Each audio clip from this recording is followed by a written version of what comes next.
What's going on, y'all? It's your boy Nino Breeze, RecordShop TV. We out here, BET Matter Store, you know, the Music Matter Store.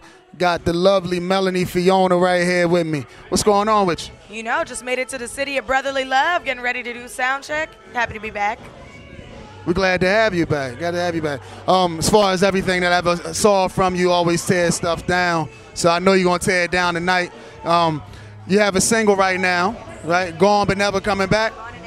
Gone and Never Coming Back. Tell us a little bit about that. It's a new single off the new album.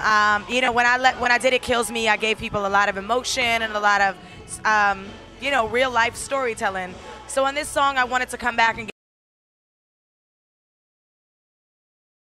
with Jay Phoenix and Andrea Martin, who I did It Kills Me with. And it's about a song about loss. It's just a song about losing someone, saying goodbye to somebody, someone leaving you. Whatever those feelings are that you're left with, I know everybody's been there. And I just think it's important that my songs relate to people and they feel like they have, like, you know, they can relate to what I'm talking about. So, yeah. That's always a good thing to be able to touch the heart. So young artists out there that's writing, young songwriters come from the heart. Melanie Fiona said it herself. What else do you have going on? Is the album done? You still working on the album? Yeah, the album's pretty much finished. My first album, The Bridge, is still out right now, and shout out to everybody who has that, and thank you for the support. And I'm working on the new album. It's called The MF Life, and it's going to be out summer-ish. I've been told summer. I don't know. I have an exact date yet, but I'm really excited about it because it's.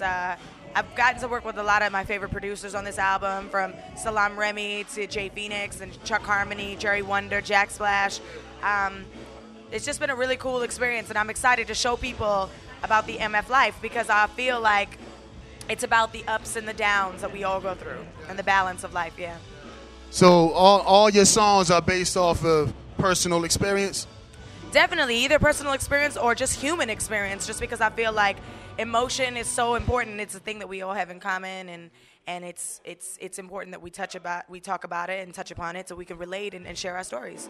Definitely. I always said that, you know, music is something that drives life, you know. So like you said, it touches all type of emotions.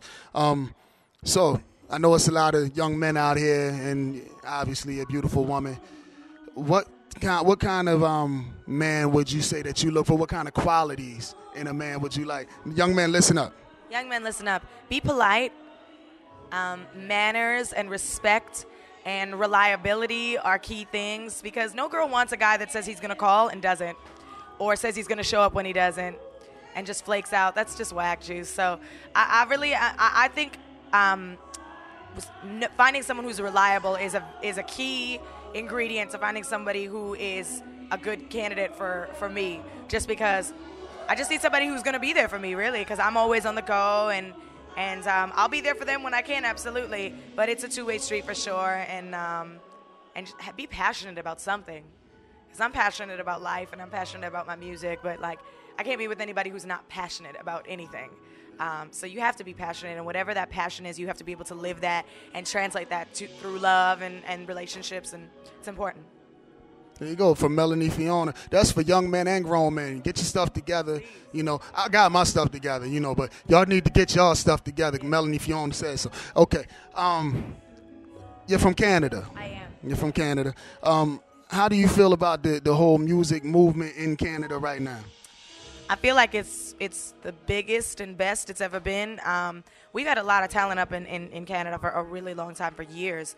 And people have been just making strides, just paving the way slowly, inch by inch, foot by foot. So eventually I can be here and doing interviews and have my album out. So I think it's amazing. And I'm really happy that the world is paying attention to what Canada has to offer right now. Shout outs to Drake. You got Drake, definitely.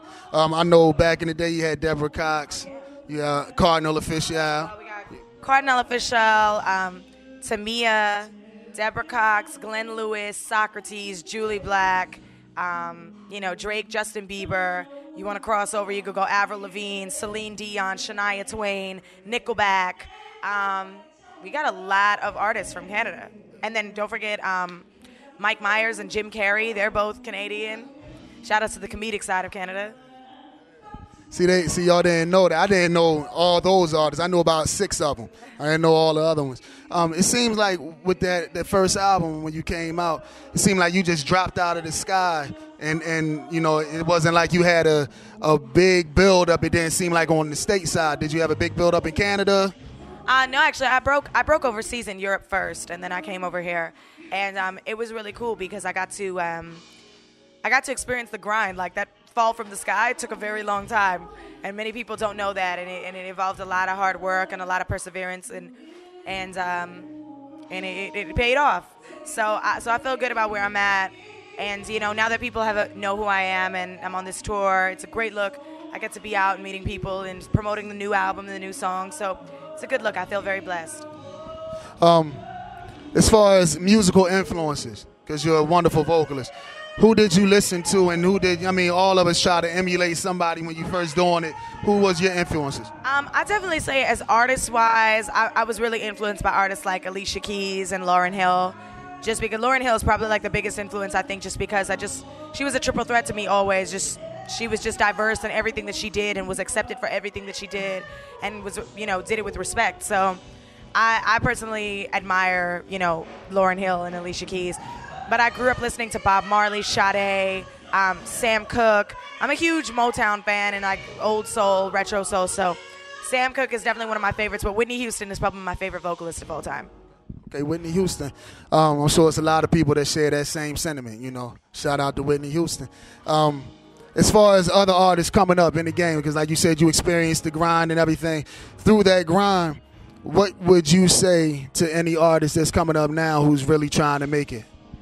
I would just say you got to be true to yourself, and you got to find that thing that makes you different from everyone else, because everybody can rap, everyone can sing, everyone can produce, everyone can, you know, do that. It's important that people understand who you are, and that's a big part. And I feel like if who you are is the thing that makes you you, and that's the thing that you root your music in and your passion and your direction, you can't change that for anybody. You can't compromise that. You can cooperate, but you can't compromise, because when you compromise yourself, then you're basically giving up why you're here to do what you do. So I would just say stick to your vision, stick to your guns, and stay true to yourself, yeah. Great advice, great advice. Listen, y'all, I'd like to thank Melanie Fiona for coming here, the BET Music Matters Tour. Good luck on the show tonight. I know you don't need luck because you got talent. And gone and never coming back. Make sure y'all go get that. Support it. RecordShop TV, Melanie Fiona, Nino Breeze. One love.